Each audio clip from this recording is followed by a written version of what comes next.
Download now. CC Learning app. Hi all, welcome to CC Bank. ഞാൻ ചിക്കുമോൻ Philip. അപ്പോൾ നമ്മുടെ CSEB exam ഇങ്ങനെ തുടരെ നടന്നുകൊണ്ടിരിക്കുന്നു. അപ്പോൾ ഓരോ എക്സാമിനും ചില ചോദ്യങ്ങൾ റിപ്പീറ്റഡ് ആയിട്ട് വരുന്നുണ്ടല്ലേ. എന്നാൽ ചില ചോദ്യങ്ങൾ നമ്മളെ കൺഫ്യൂസിംഗ് ആയിട്ടും വരുന്നു. അപ്പോൾ നമ്മൾ ഇന്നത്തെ ക്ലാസ്സിൽ എത്തിയിരിക്കുന്നത് CSEB അക്കൗണ്ടൻസിയിലെ ചില ചോദ്യങ്ങൾ പരിചയപ്പെടുവാനായിട്ടാണ്. അപ്പോൾ നിങ്ങൾ നമ്മുടെ വീഡിയോസ് ആദ്യമായിട്ടാണ് കാണുന്നതെങ്കിൽ നമ്മുടെ ചാനൽ ഒന്ന് സബ്സ്ക്രൈബ് ചെയ്തേക്കുക. അതുപോലെ CSEB എക്സാമിന് പ്രിപ്പയർ ചെയ്യുന്ന നിങ്ങളുടെ ഫ്രണ്ട്സിന് നമ്മുടെ ഒരു വീഡിയോ ഒന്ന് ഷെയർ ചെയ്ത് കൊടുത്തേക്കുക. അപ്പോൾ നമ്മുടെ ക്ലാസ്സിലേക്ക് പോകാം. നിങ്ങൾ വീഡിയോ സ്കിപ്പ് ചെയ്യാതെ കാണുക. ആദ്യത്തെ ചോദ്യം നോക്കാം.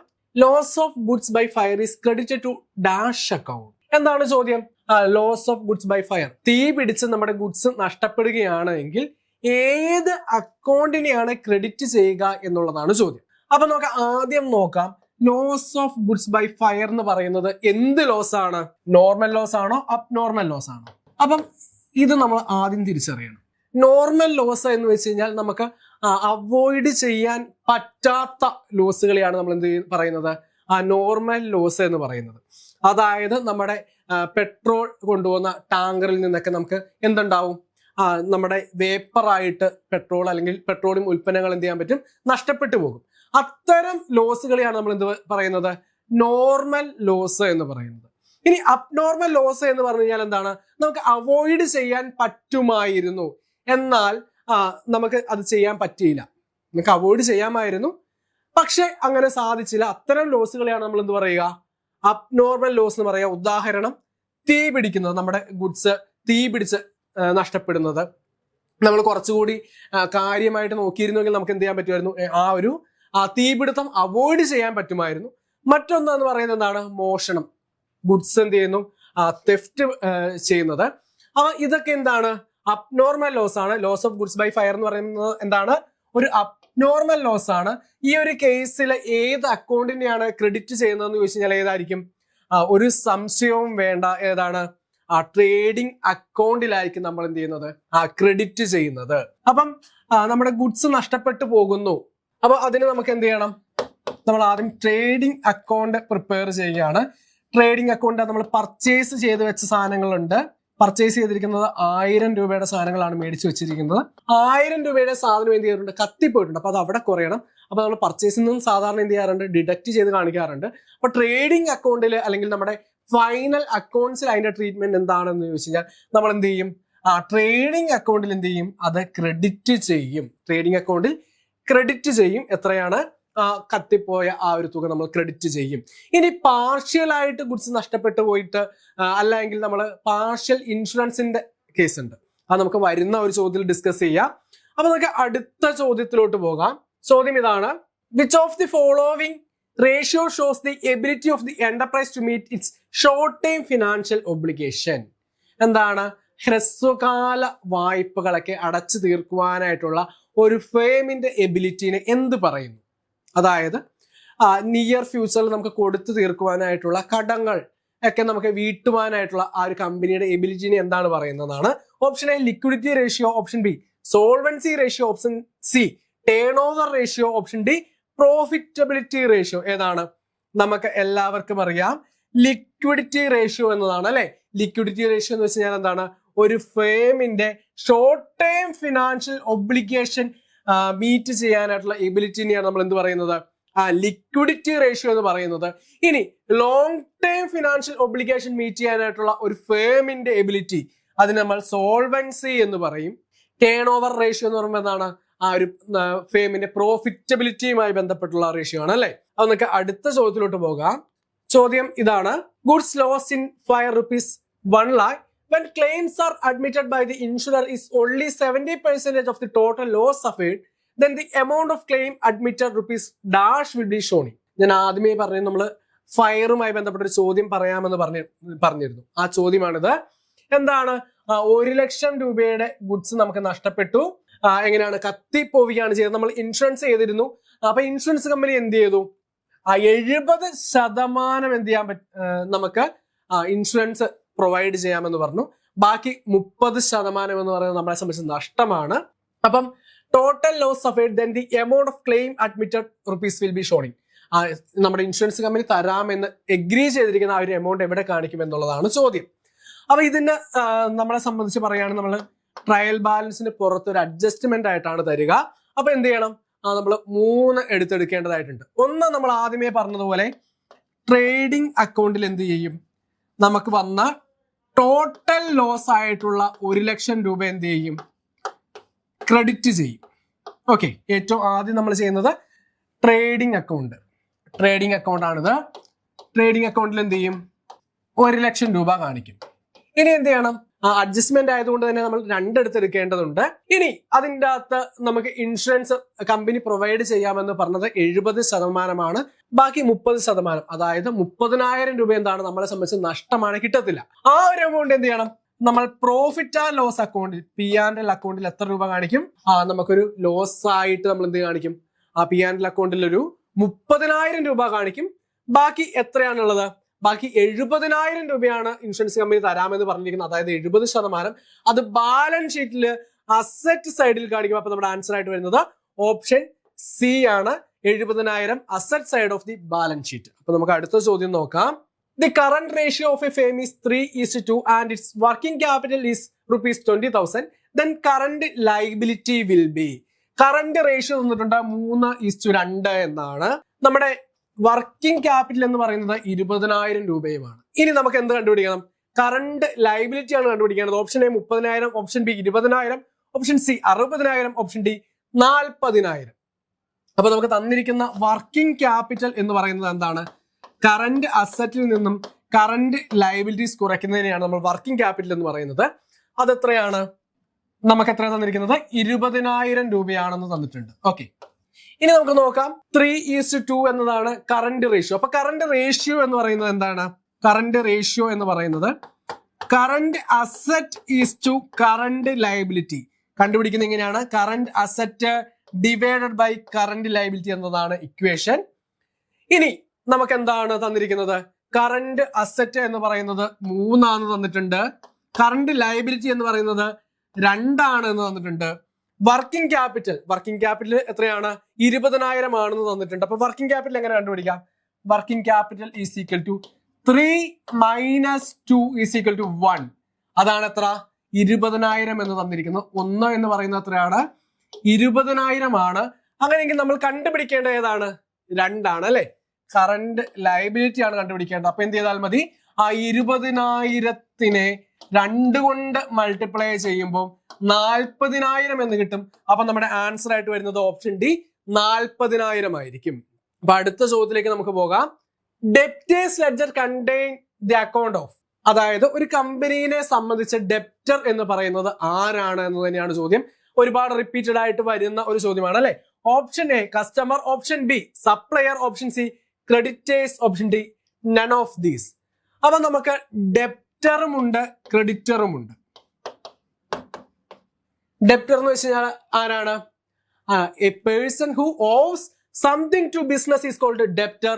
A person to whom a company owes is called creditor. അപ്പൊ ഡെപ്റ്റർ എന്ന് പറയുന്നത് ഒരു കമ്പനീനെ സംബന്ധിച്ച് ആരായിരിക്കും, കമ്പനിയുടെ കസ്റ്റമർ ആയിരിക്കും. നമ്മൾ കടത്തിന് ആർക്കാണോ സാധനങ്ങൾ വിൽക്കുന്നത് അവരാരാണ്, നമ്മുടെ കസ്റ്റമർ ആണ് അല്ലെ. നമ്മുടെ കസ്റ്റമേഴ്സിന് എന്ത് ചെയ്യും, ക്യാഷിന് നമ്മുടെ ഗുഡ്സ് വിൽക്കാറുണ്ട്. ഇനി നമ്മൾ കടത്തിന് കൊടുക്കാറുണ്ട്. അപ്പം ഡെപ്റ്റേഴ്സ് ലെഡ്ജറിൽ ആരാണുള്ളത്, നമ്മുടെ കസ്റ്റമേഴ്സ് ആണ്. അങ്ങനെയെങ്കിൽ ക്രെഡിറ്റേഴ്സ് ലെഡ്ജറിൽ ആരാണ് ഉണ്ടാവുക, നമ്മുടെ സപ്ലയേഴ്സ് ആയിരിക്കും. നമ്മൾ ആരിൽ നിന്നാണോ കടത്തിൽ റോ മെറ്റീരിയൽസ് അല്ലെങ്കിൽ ഗുഡ്സ് വാങ്ങിയിരിക്കുന്നത് അവരെയാണ് നമ്മൾ ക്രെഡിറ്റർ എന്ന് പറയുക. അപ്പൊ അവരുടെ ബുക്ക്, അതായത് ക്രെഡിറ്റേഴ്സ് ലെഡ്ജർ കണ്ടെയ്ൻ എന്ന ആരാണ്, സപ്ലയേഴ്സ് ആണ് അല്ലെ. അപ്പൊ നമ്മുടെ ആൻസർ ഓപ്ഷൻ എ കസ്റ്റമർ ആണ്. Debtors ledger contains books of customers ആണ്. അപ്പൊ നമുക്ക് അടുത്ത ചോദ്യത്തിലേക്ക് പോകാം. If amount of any non liability can be determined with substantial accuracy then, അതായത് നമുക്ക് ലൈബിലിറ്റി ഫ്യൂച്ചറിൽ ഉണ്ടാകാൻ പോകുന്ന ലൈബിലിറ്റി കൃത്യമായിട്ട് നമുക്ക് ഐഡന്റിഫൈ ചെയ്യാനായിട്ട് പറ്റത്തില്ല എങ്കിൽ നമ്മൾ എന്ത് ചെയ്യും, എത്ര രൂപ നമുക്ക് നഷ്ടം വരുമെന്ന് അറിയില്ലാത്തൊരു കേസിൽ നമ്മൾ എന്ത് ചെയ്യുമെന്നാണ് ചോദ്യം. Option A provision should be created, option B A contingent liability should be created, option C A definite liability should be created, option D A reserve should be created.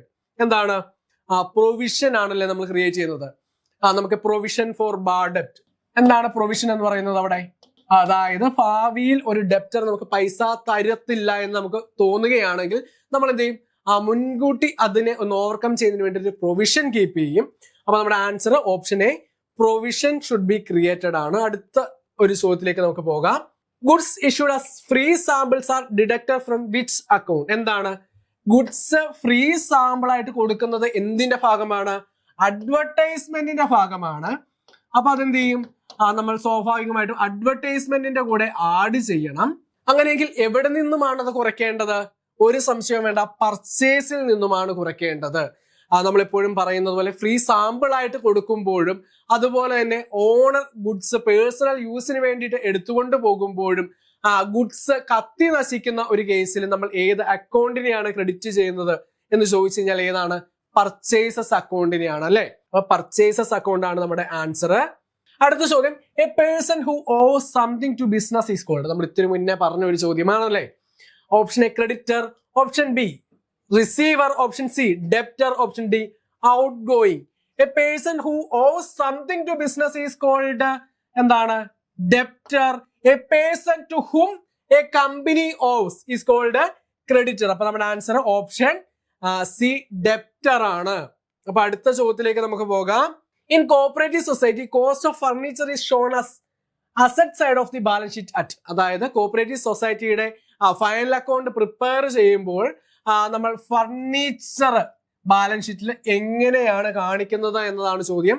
Option A original cost, option B cost minus depreciation, option C market price, option D resale value. നമ്മളെ സംബന്ധിച്ച് സാധാരണ അക്കൗണ്ടിങ്ങിൽ നിന്ന് നമുക്ക് cooperative accounting ചെറിയ ഒരു വ്യത്യാസമുണ്ട്. അപ്പം അവിടെ എങ്ങനെയാണ്? നമുക്ക് നമ്മുടെ ഒറിജിനൽ കോസ്റ്റിലായിരിക്കും നമ്മുടെ ഫർണിച്ചർ കാണിക്കുക. അവിടെ ഡിപ്രീസിയേഷൻ കൺസിഡർ ചെയ്യത്തില്ല. അടുത്ത ചോദ്യം നോക്കാം. Variable cost per unit. Variable cost, നമുക്ക് കോസ്റ്റിനെ നമുക്ക് രണ്ടായിട്ട് ക്ലാസിഫൈ ചെയ്യാം. എന്താണ്? ഫിക്സഡ് കോസ്റ്റ് എന്നും മറ്റൊന്ന് വേരിയബിൾ കോസ്റ്റ് എന്നും. ഈ ഫിക്സഡ് കോസ്റ്റ് എന്ന് പറയുമ്പോൾ ആ പേര് കേൾക്കുമ്പോൾ തന്നെ അറിയാം അത് ഫിക്സഡ് ആണെന്ന് നമുക്കറിയാം. അപ്പം വേരിയബിൾ കോസ്റ്റ് എന്ന് പറയുന്നത് എന്താണ്? നമ്മുടെ ലെവൽ ഓഫ് ആക്ടിവിറ്റിക്ക് അനുസരിച്ച് എന്ത് ചെയ്യും? വേരിയബിൾ കോസ്റ്റ് എന്ത് ചെയ്യാം? ഇൻക്രീസ് ചെയ്യാം, ഡിക്രീസ് ചെയ്യാം. ഫിക്സഡ് കോസ്റ്റ് എന്ന് പറയുന്നത് എപ്പോഴും എന്തായിരിക്കും? ഫിക്സഡ് ആയിരിക്കും. എന്നാൽ ഇവിടെ ഒരു കാര്യം ശ്രദ്ധിക്കേണ്ടത്, പെർ യൂണിറ്റ് എന്ന് തന്നിട്ടുണ്ട്. വേരിയബിൾ കോസ്റ്റ് പെർ യൂണിറ്റ് എങ്ങനെയായിരിക്കും എന്നാണ് ചോദ്യം. നമുക്ക് ഒരു കാര്യം നിങ്ങൾ ഓർക്കുക, വേരിയബിൾ കോസ്റ്റ് പെർ യൂണിറ്റ് അല്ലെങ്കിൽ മാർജിനൽ കോസ്റ്റിൽ എങ്ങനെയാണ് എന്ന് ചോദിച്ചു കഴിഞ്ഞാൽ variable cost will be fixed എന്നും, അതേ കേസിൽ ഇനി ഫിക്സഡ് കോസ്റ്റ് ആണ് ചോദിക്കുന്നത്. അതായത് പെർ യൂണിറ്റിലെ ഫിക്സഡ് കോസ്റ്റ് എങ്ങനെയായിരിക്കും എന്ന് ചോദിച്ചു കഴിഞ്ഞാൽ അത് ഫ്ലെക്സിബിൾ ആണ് എന്ന്, അല്ലെങ്കിൽ എന്ത് ചെയ്യും? ചേഞ്ച് ചെയ്യുമെന്ന് നിങ്ങൾ പഠിക്കുക. വേരിയബിൾ കോസ്റ്റ് പെർ യൂണിറ്റിൽ എങ്ങനെയാണ്? പെർ യൂണിറ്റിൽ അത് ഫിക്സഡ് ആയിരിക്കും. അപ്പൊ നമ്മുടെ ആൻസർ ഏതാണ്? ഓപ്ഷൻ എ ഫിക്സഡ് ആണ്. വേരിയബിൾ കോസ്റ്റ് പെർ യൂണിറ്റിൽ എങ്ങനെയായിരിക്കും? ഫിക്സഡ് ആയിരിക്കും. അപ്പൊ നമുക്ക് അടുത്ത ചോദ്യത്തിലേക്ക് പോകാം. ചോദ്യം ഇതാണ്, direct materials plus labour plus expenses is called. Direct materials, labour, expenses, ഇതിന്റെ എല്ലാം കൂടെ ടോട്ടലിനെ നമ്മൾ എന്ത് വിളിക്കുമെന്നാണ്? Option A prime, option B work, option C administrative, option D selling. എന്താണ്? Prime cost, works cost, administrative cost, selling cost. എന്താണ്? Direct material plus direct labour plus direct expenses is called prime cost എന്നാണ്. അപ്പൊ നമ്മുടെ answer option A prime cost ആണ്. അപ്പൊ നമുക്ക് CSEB എക്സാമിന് നമുക്ക് എപ്പോഴും ഓരോ ചോദ്യങ്ങൾ എന്താണ്? റാങ്ക് മേക്കിംഗ് ആയിട്ട് വരുന്ന അക്കൗണ്ടൻസി ഭാഗത്തു നിന്നാണ്. അതായത് നമ്മളെ സംബന്ധിച്ച് പറയുകയാണെങ്കിൽ കഴിഞ്ഞ കുറച്ച് എക്സാമുകൾ നോക്കിക്കഴിഞ്ഞാൽ നമുക്ക് EOQ, അതുപോലെ തന്നെ നമുക്ക് margin of safety, PV ratio, ഇങ്ങനെയുള്ള കുറച്ച് ഭാഗങ്ങളിൽ നിന്ന് നമുക്ക് ചോദ്യങ്ങൾ വരുന്നുണ്ട്. അപ്പൊ ഇത്തരം ചോദ്യങ്ങളെ നമുക്ക് കൃത്യമായിട്ട് ആൻസർ ചെയ്യണമെങ്കിൽ അത് കൃത്യമായി പ്രാക്ടീസ് ചെയ്യണം. ആ ചോദ്യങ്ങൾ എപ്പോഴും റിപ്പീറ്റഡ് ആയിട്ട് വരുന്ന ചോദ്യങ്ങളല്ല, റാങ്ക് മേക്കിംഗ് ആയിട്ട് സെലക്റ്റീവ് ആയിട്ട് വരുന്ന ചോദ്യങ്ങളാണ്. അപ്പൊ ഇത്തരം ചോദ്യങ്ങളെ നമുക്ക് കൃത്യമായി ഫേസ് ചെയ്യണമെങ്കിൽ അതിന് കൃത്യമായ പരിശീലനം ആവശ്യമാണ്. അപ്പൊ ഒരുപാട് ഉദ്യോഗാർത്ഥികളുടെ ആവശ്യപ്രകാരം നമ്മുടെ CC-യുടെ എക്സാം ബാച്ചുകൾ തിരിച്ചെത്തുകയാണ്. അപ്പം ലൈവ് ക്ലാസ്സുകൾ, റെക്കോർഡ് ക്ലാസ്സുകൾ, PDF നോട്ടുകൾ, അങ്ങനെ ഒട്ടനവധി ഫീച്ചേഴ്സുമായിട്ടാണ് നമ്മുടെ ഈ ഒരു എക്സാം ബാച്ച് തിരിച്ചെത്തുന്നത്. അപ്പൊ നമ്മുടെ ഒരു ബാച്ചിനെ കുറിച്ച് കൂടുതൽ ഡീറ്റെയിൽസ് അറിയാനായിട്ടും അഡ്മിഷന് വേണ്ടി ഈ ഒരു നമ്പറിൽ കോൺടാക്ട് ചെയ്യാം. 8921440580 ഈ നമ്പറിൽ കോൺടാക്ട് ചെയ്യാവുന്നതാണ്. അപ്പം നമ്മുടെ ഈ ഒരു വീഡിയോ നിങ്ങൾ ആദ്യമായിട്ടാണ് കാണുന്നത്, നമ്മുടെ ചാനൽ ഒന്ന് സബ്സ്ക്രൈബ് ചെയ്തേക്കുക. അപ്പൊ നമുക്ക് അടുത്ത ഒരു ചോദ്യം കൂടി നോക്കാം.